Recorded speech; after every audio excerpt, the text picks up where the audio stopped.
Season 2, Episode 10 on Undercover Billionaire, The Breakdown with Grant Cardone. Let's dive into it. Welcome to the smack fest, the beat down. The SWAT team is here on another beautiful day of shutting the week down. Hey guys, we're just meeting. My name is William Dauria. I'm a self-made multi-millionaire entrepreneur through real estate investing, just like Grant Cardone. I own single-family, multifamily, and commercial units. I buy them, I rent them out, I fix them, I live off the passive income. You get the idea. So it starts off with day 66. Now, in this episode, there are only 24 days left in the 90-day challenge, and he just signed, on the last episode, he just signed a $10,000 per month contract for a total of 12 months and $120,000. And he's getting ready to go to a business meeting to meet with Matt, the owner of the gym and the mattress company, and he says that he still feels nervous. I thought this was funny because he's like 60 plus years old. He's been in business his whole life. He's probably been in thousands of meetings and he still gets nervous. So if you still get nervous in business meetings or getting on a suit and going to meet somebody, well, guess what? It's never going away. Well,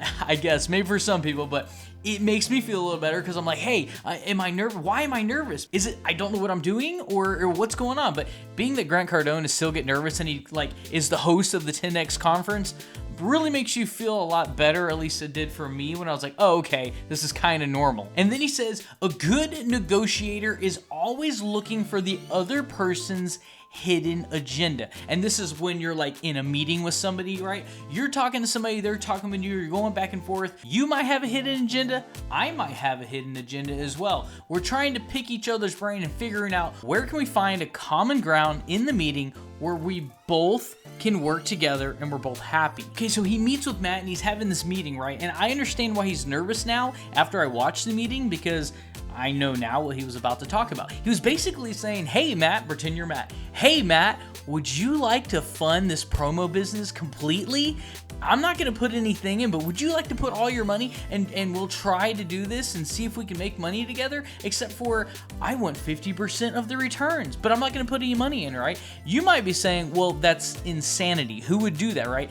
But there's something pretty sweet and it's called sweat equity. And this is where Grant really has the advantage. He can always find somebody that has the money, right? But not everybody has the knowledge. And when you work for what's called sweat equity, you're basically saying, look, I know how to do this. I know how to find deals. I know how to bring them to the table. And most importantly, I know how to close. Okay. And if I can bring this to the table, will you bring the funds so we both can make some money? Now, how does it sound? It's called sweat equity. And sweat equity is for those who know how to do it, but don't necessarily have the funds to do it. It's like if me and you partnered to buy a $100 million apartment complex, right? I don't have $100 million. You probably don't have $100 million. But if me and you got together, we're going to be working the deal. We're going to be doing most of the work. They're going to be putting up most of the funds. That's called sweat equity. And then after the meeting, Grant says this. He says, never ever do a deal where you're a 50-50 partner with somebody. Okay, make sure you're at least a 51% equity position holder. Okay, and what this means is, say we own a banana juicing company. Does that even make sense? I don't care. Okay, it's my channel. We own a banana juicing company, okay? If that's a thing. Okay, if we're a 50-50, right? Basically, neither of us are really in charge of the company because you own half, I own half. Probably we're going to be butting heads quite a bit. However, if you own 51%, you have just a little bit more say because really, you own the company because you own the majority. You're the majority stockholder, maybe without the actual stocks, but you get the idea. You need somebody that's actually in charge, even if it's by 1%. So in this point in the meeting, they invite Jess over, and Jess is the brand new manager of the promo company, okay? So Jess comes over to Grant's house, and Matt's there as well, and she sits down, and they're talking about domain names. And what domain names means is it's basically when you go onto a website, let's just pick GoDaddy.com or whatever, right? One of those hosting websites, and you want to buy a name, right? You could buy one that's already made. Basically, it's a great name and you can just purchase it. It's already made for you, basically, right? And they're really good names. It could be, Pepsi.com. Who do you think has that?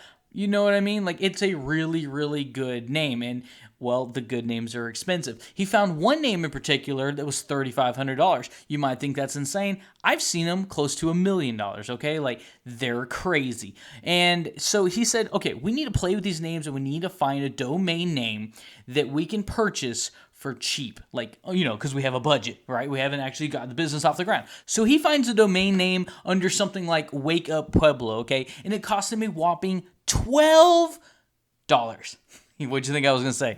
$12 for this domain name, right? And when I first had to shop for my domain names, when I first opened my first company and I actually went out to the public, I actually went online and I played with different domain names to see what would work. And then I ran it through my attorney to make sure the name was available, because you have to do that. You can't just start making business signs and throwing stuff up. Ask me how I know that. Okay, I had to start from the beginning and I had to, work my way up like everybody. And I learned a lot on the way. So you find a domain name, you check it with your attorney to make sure it is not already taken, and then you take the name and then you buy the domain name, and then bam, you have the name, you have the rights, you own everything about it. That's how that works. Okay, so day 68, they're actually looking for a piece of real estate to lease. Now, I was on the edge of my seat watching this because I'm a real estate investor. So everything that they were talking about, I was very, very in tune with this, okay? And this is actually one of my favorite episodes because of what they ultimately find. I thought was so cool, and I want to really, really, really show you guys. I want to explain to it, those who have not actually seen the episode, so you kind of get a visual of what I'm talking about, because it's super cool. Okay, so the very first property they go to look at, right? And they're looking for something, guys, for the entire promotional team, okay? So they get to this place, it's 900 square feet, okay? And let me explain something. For a business, a promotional team business, 900 square feet, you're basically stepping on each other's heels and bumping into each other left and right. You have no space. And if you want to lease a space and you have no room to grow, you're not going to be there very long. Okay, so they're like, yeah, this doesn't work. It's way too small. Next. Okay, so the next place they go to is 12,000 square feet. They want $900,000. Okay, maybe that's not overpriced. Maybe 12,000 square feet is too big or too small. The problem is the guy, he's not interested in doing anything but selling it, right? And they're like, yeah, this place isn't perfect. I don't want to spend 900 grand if I don't really love it.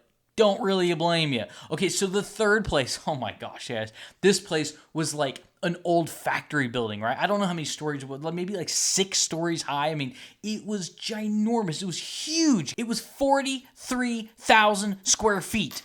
Okay, I don't care how you chop it up. 43,000 square feet, guys, is a crazy, huge, big building. It was all vacant. It needed renovations. And out of the entire building, it had 2 bathrooms. 2 bathrooms. I don't know about you, but if I have 200 employees, I think 2 bathrooms is going to be rather difficult to work through. I don't know, just saying. Okay, so here's the thing though.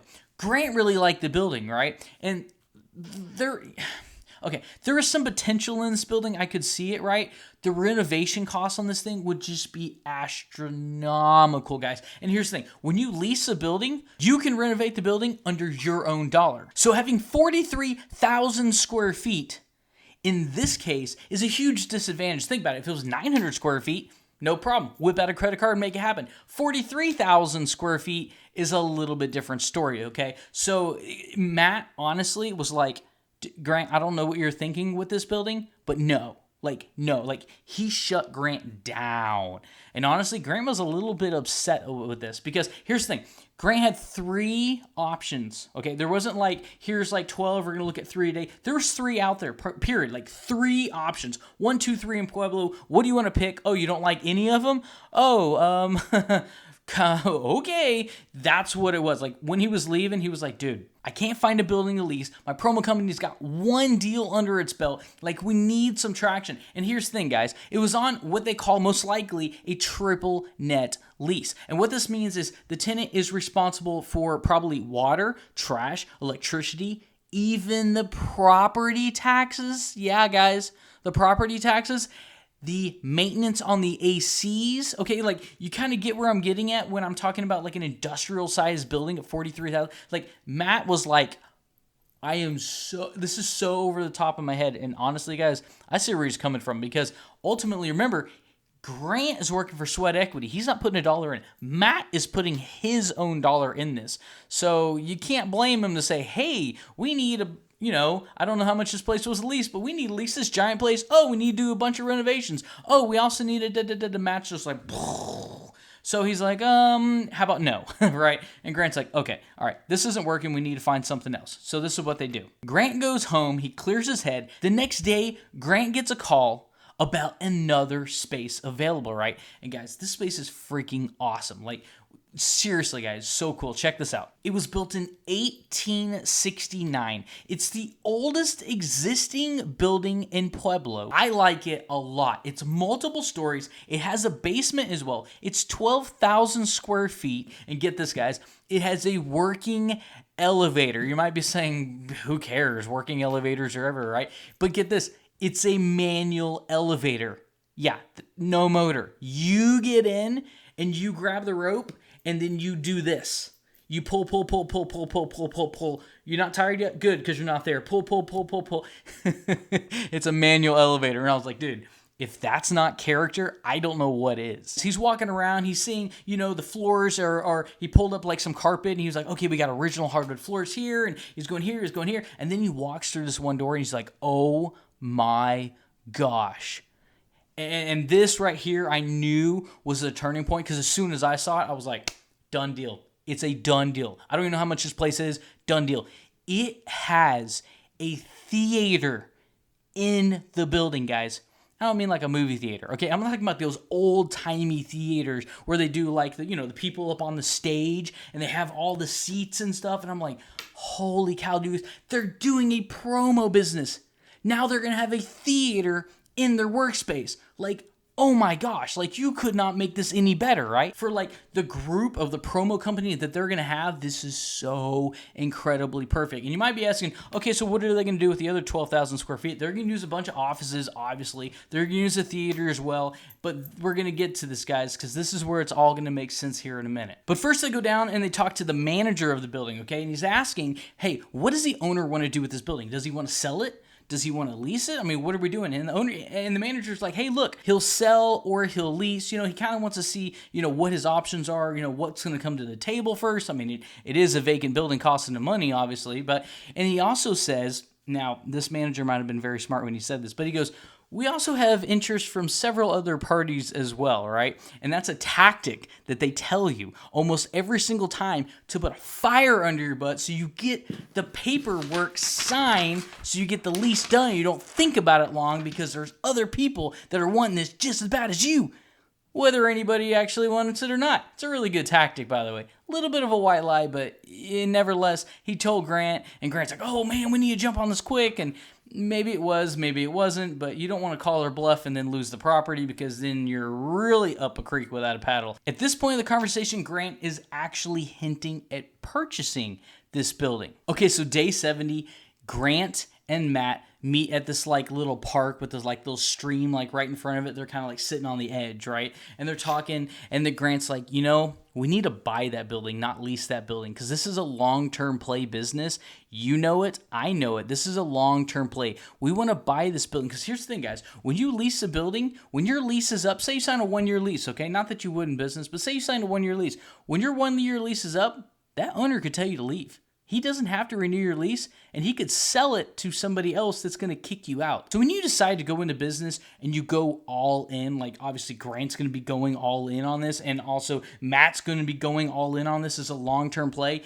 it sometimes makes more sense to buy, because in this case, the renovations are actually going to make the payment. I'm going to explain that in a minute. But he has this meeting for another reason, and this reason is to convince Matt to purchase that building with his name and his money, because Lewis Curtis can't be put on the paperwork, because we all know that Lewis Curtis doesn't really exist in the first place. What Grant's proposing is what's called owner financing, and he wants to tell the owner, hey, I want to owner finance your building, and I also want to pay you 4% interest on top of the purchase price of $1 million, by the way. The building is for sale for $1 million, which I think is a fair price considering the building historic value, its age, its condition. It needs a little work, but it's definitely workable. So I think $1 million is a fair price for a building with its history, especially. The way seller financing works is like, hey, Mr. Seller, I want to sign a contract with you.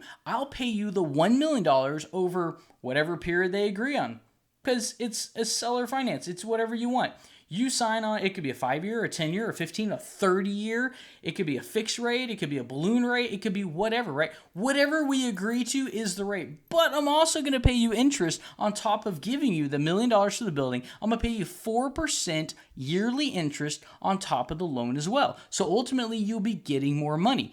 And you might be saying, why would anybody do this in the first place? Get this, guys. If somebody stayed in your building, they paid you a total of $200,000, and then they defaulted, not only do you get the building back, and then you get to sell it, but you also get to keep the $200,000, and you probably got the advantage of, hopefully, the advantage of them also have renovating your building the entire time, boosting its value to possibly more than $1 million in the first place. So the advantage is really to the seller more than the buyer in this case, because if anything, he could take it back, because you can always take real estate back because, well, you can't steal it because it's real estate. It's stuck there. But to Grant, it's a massive advantage to him because they don't want to have to go to the bank, because here's the thing, guys. With commercial lending especially, it can take a long time. Like literally months and months and months just to buy this building, okay? Grant has 30 days total right now, okay? Grant was even talking about to the manager, hey, I don't know what day it was exactly on this day, but he was like, hey, I want to like sign lease and move in and start doing stuff on Monday, right? I guess it was like maybe a Thursday, Friday, Saturday, right? Like he is like, we need to get in and get out now. And that is the fastest way to make something happen, is to get an agreement for owner financing. I super hope that works out for him. Also, what's called value add for the building is once they purchase the building, they want to renovate the floors that they're not using. They want to rent them out to tenants as housing, little small apartment complexes, and that will pay for their mortgage completely and some. So basically, they'll buy the building, they'll renovate it, they'll rent the building out for the portions that they don't use for housing, 1-bedroom, 2-bedroom apartment complexes, right? That'll pay for the mortgage completely. So they'll have a building and a business. They will have their mortgage paid by other people. So they'll effectively be paying nothing out of pocket at all to own this business. Okay, so not only did he get in with owner financing, but then he went in and he did renovations to the building by boosting the property's value. Because when you can boost the income of a property, you automatically, in commercial property, you can automatically boost the sale value as well. Okay, so if you bought the building for $1 million, renovated it, you put a bunch of tenants in there that are outflowing cash, all of a sudden that $1 million building is now potentially worth $2 million or $2.5 million, depending on what the current cash flow is now. And that's an awesome play. And that's a great way to get in real estate and keep the building for as little to nothing out of pocket. And that is what it sounds like they're trying to do with this building. Okay, so Matt is all in on this idea. He loves it. Matter of fact, Matt's like, out of all the businesses I've actually owned and bought, I've never even thought about it like this, right? And to me, like, I think it's normal, when I'm like, hey, yeah, let's just renovate the building and put up a bunch of stuff. Like, to me, I think like that too. So, when I explain it to people and they don't understand, I'm like, what do you mean you don't understand that? Like,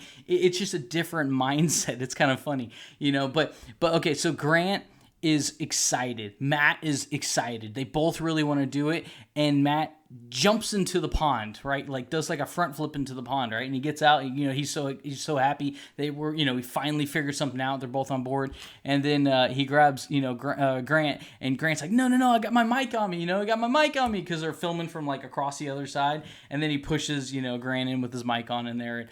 I gotta laugh at it. I thought it was kind of funny. It's like a end of day celebration. Yeah, we're gonna do this. We're gonna make this happen. And kind of a fun little play on such a serious, series of events, leading up to this. Okay, so day 72, the promo team is hard at work, and they're making videos, and Matt is like running all over the gym doing this and doing that, and the promo team's, filming here and filming there, and they're making all kinds of videos. Grant wants to make hundreds of videos. That's right, hundreds of videos. So as you can imagine, they're extraordinarily busy. You can tell that Matt's like breathing. He's basically out of breath, just trying to keep up with all the videos, and they're trying to go over different ideas. And they're calling Grant, and they're like, hey, what can we do here? Or I should say, Lewis Curtis. What can we do with this idea? What can we do? Hey, what do you think about this? And one time they're like, hey, should we have Matt like fight one of the customers? And Grant's like, no, that's a terrible idea. Do not have him beating on customers. That's not what to expect when you walk in this gym. I thought that was kind of funny. I was like, yeah, that's not a good idea.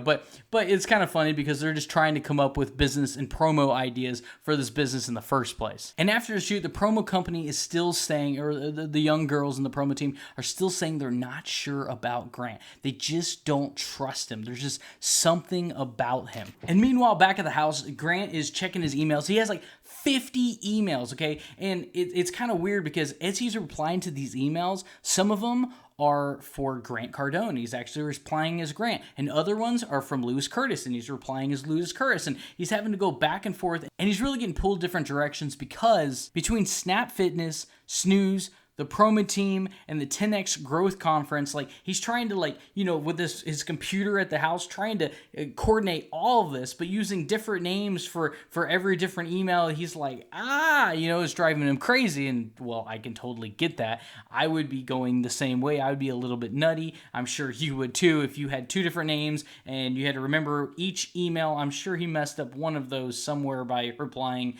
with the wrong name. I can't imagine he didn't, but you can imagine his frustration with that. Okay, so day 73 is the last day of this episode. And he actually meets with the promo team in front of the building that they really want to buy. And they're like, hey, what do you think about it? And the promo team's like, hey, I like this building. So they walked inside and he was showing them all around. And then eventually they just sat down on the ground because, well, there's no chairs inside yet, right? So they sat down on the ground, kind of like a big circle like you did in, kindergarten kind of thing. And they're just talking, right? And Grant really wants to talk to them about the distrust that they have with him. For instance, the promo team, the people that are like Facebook experts and Craigslist and whatever out there, right? They can't find anything on Lewis Curtis. And that's a problem because he is supposed to be this marketing genius, yet he is nowhere on the internet, right? Kind of fishy, right? It's like totally spells like scam almost, right? You're wondering like, who is this dude? If I can't even find you, but you know all the stuff about this, but I can't find you anywhere at all, not even on Facebook. Where are your friends? Where are your family? You are a ghost, basically, right? And in this day and age, to be nowhere online, depending on your age, could be very uncommon. And they were definitely asking some tough questions, such as, why are you pushing so hard? What is the rush, right? And he had to go into detail with this little white lie that you can tell he was hating to say. I could see it in his face. He was hating to say it, and every word that was coming out of his mouth, he was saying in his head before he was saying it, just so he doesn't slip up. Like, he was like, yeah, I'm from, and he gave the actual place, and then he talked about his father passing away, he talked about his brother passing away, and all of this was true, because I know the story behind him. It was all true, but he was saying it slow and methodically just so he wouldn't slip up and say something that would possibly give him away. But he was trying to also convince them to trust him at the same time. It was super, super awkward, probably two sentences that he was saying, and I was like, I don't know if that sentence helped that at all, right? Hey guys, and that was it for this episode. Hey, I make several videos every week on not just this. I follow the Undercover Billionaire with Grant Cardone, but real estate investing for passive income. So if you guys like that content, consider subscribing to the channel, smashing that like button, not just gently tapping it, smashing that like button. Let me know what you guys think about this, guys. Let me know in the comments below. Is the music too loud? Is it not loud enough? Do you not care for it at all? Am I talking too loud? Do you not like the lighting? Like, let me know, guys. I'm trying to become a better content creator for you, and any constructive criticism or criticism for that matter, guys. I'm a big boy. I can take it. Let me know, and until the next time, I will see you on the next one.